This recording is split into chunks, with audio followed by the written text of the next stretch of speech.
কেমন আছেন বন্ধুরা? আশা করি আপনারা প্রত্যেকে খুব ভালো আছেন। তো আপনাদেরকে সবার আগে জানাই আসসালামু আলাইকুম। তো চলে আসলাম আমি আবার সকাল সকাল। আজকে খুব সকাল সকাল উঠলাম, ঠান্ডা একটু কমে গেছে, তাই জন্যে সকাল সকাল উঠলাম। কোনো ঠান্ডা লাগলো না তো, সেই জন্যে। ঠান্ডা পড়লেই লেপের মধ্যে দিয়ে বেরোতে খুব কষ্ট হয়। তো একটু ঠান্ডা কমলো, তা সংসারের তো অনেক কাজ থাকে, এই জন্যে আরও তাড়াতাড়ি উঠলাম। সবার প্রথমে উঠেই আমি চলে গেলাম রান্নাঘরে গিয়ে রান্নাঘরের জানালাটা খুলে দিলাম, দিয়ে বাড়ির প্রত্যেকের জন্য চা বানিয়ে রাখলাম, রেখে আমি খেয়ে নিলাম। ওরা যখন একে একে উঠবে তখন প্রত্যেককেই আমি একে একে চা দিয়ে দেবো। তো তারপরে আপনাদের দাদাভাইকে ডেকে দিলাম, আপনাদের দাদাভাই উঠে পড়ল। তো একটু বেরিয়ে যাবে তাড়াতাড়ি, সেই কারণে বাড়ির প্রত্যেকের জন্যে আজকে গরম ভাত আর ঘি দিয়ে খাওয়া হবে, আলু ভর্তা করব। এখনকার সময় নূতন আলু ভর্তা আর গরম ভাত খেতে সকাল টাইমে খুব ভালো লাগে। তো আপনাদের দাদাভাই তাড়াতাড়ি চলে যাবে বলল বলে ওকে স্রেফ 2 পিস রুটি বানিয়ে দিলাম আর ডিম ভাজা করে দিলাম, সিম্পল করে দিলাম। ও চটপট খেয়ে বেরিয়ে গেল। তারপরে আমি লেগে গেলাম আমার সংসারের কাজে।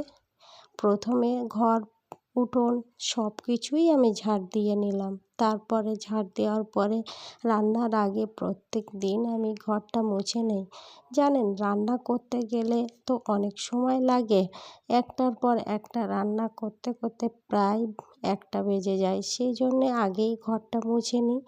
দেরি হয়ে গেলে তখন অলসতা লাগে আর ভালো লাগে না এই কাজটি করতে।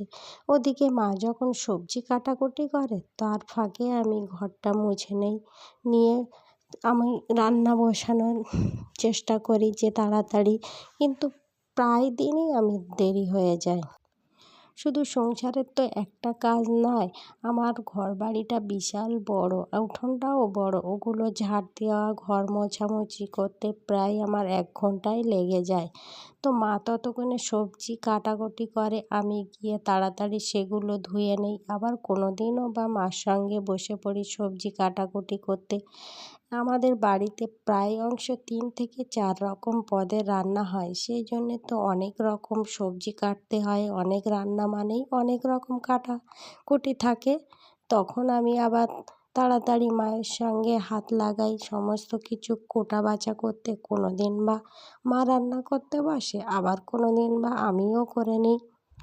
মা যখন অসুস্থ বোধ করে তখন আমি রান্নাটা করি। আবার মা এক এক দিন বলে যে আমি এখানে বসে কিছুটা রান্না করি, তারপরে তুই এসে কিছুটা রান্না কর, ওইদিকে কিছু কাজ গুছিয়ে নিয়ে তারপরে এদিকে আসবে।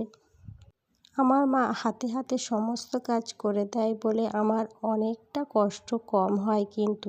কিন্তু যারা সংসারে একা কাজ করে না, তাদের পক্ষে প্রচণ্ড চাপের ব্যাপার হয়ে থাকে, আমি বুঝতে পারি বা অনেকটা ফিল করতেও পারি। তো ওদিকে ঘর তোর সমস্ত কিছু মুছে নিলাম, নিয়ে তারপরে কোটা বাছা হয়ে গেল। তো আমি রান্নার দিকে চলে আসলাম। আজকে কাঠের চুলাতে রান্না করলাম না, দেরি হয়ে গেছে। তো ওদিকে আপনাদের দাদাভাই আবার ভাত নিতে আসবে, টাইমের মধ্যে রান্না করে নিতে হবে, একটু দেরি হলে তো উপায় নেই।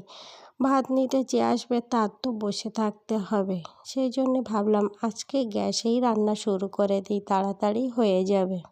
তো এদিকে আমি আজকেরে পেঁয়াজটি লাল লাল করে কষিয়ে নিলাম নুন, হলুদ, ঝাল, আদা, রসুন দিয়ে। আর অন্যদিকে গ্যাসের চুলাতে আমি দিয়ে দিলাম পেঁয়াজ, নুন, লাল, হলুদ করলাম। দুদিকেই দিলাম যে তাড়াতাড়ি হয়ে যাবে। একদিকে আমি রান্না করতে থাকলাম গরুর বট, আর অন্যদিকে রান্না করতে থাকলাম বেগুন দিয়ে, কড়াইশুঁটি দিয়ে আর পুঁইশাক দিয়ে। আর রান্না করব ফুরুলি। ফুরুলিটা আমি বাড়িতেই বানিয়ে নিলাম। ফুরুলি দিয়ে বেগুন রান্না করলে তো আমার 1 থালা ভাত উঠে যায়। আমি প্রচণ্ড বেগুনের সঙ্গে ফুরুলি পছন্দ করি। তো বাজার থেকে আনা ফুলুরি তো আরও ভালো লাগে, কিন্তু আজকে তো আনা নেই, তাই বাড়িতেই ভেজে নিলাম। তো আমি দুই দিকেই রান্না বসিয়ে দিলাম, তাড়াতাড়ি হয়ে যাবে। আর এর আগে যখন কোটা বাছা ঘরদোর মোছামুছি করছিলাম, তার ফাঁকে কিন্তু চলে এসেছিলাম, ভাতটি বসিয়ে দিয়েছিলাম। ভাতটি ফুটে গেলে গ্যাসটি বন্ধ করে রেখে আমি চলে গেলাম। তো ভাতটা বেশিক্ষণ গ্যাসে বসিয়ে আমি রান্না করি না। ভাতটা যখন ফুটে যায় তখন আমি গ্যাসটি অফ করে দিই, অথবা গ্যাস থেকে ভাতটি নামিয়ে রেখে কোনো রকম সবজি রান্নার থাকলে বা মাংস রান্নার থাকলে সেটা আমি রান্না করে নিই। তো এইভাবে রান্না করলে কিন্তু আমাদের রান্নাটা তাড়াতাড়িই শেষ হয়ে যায়।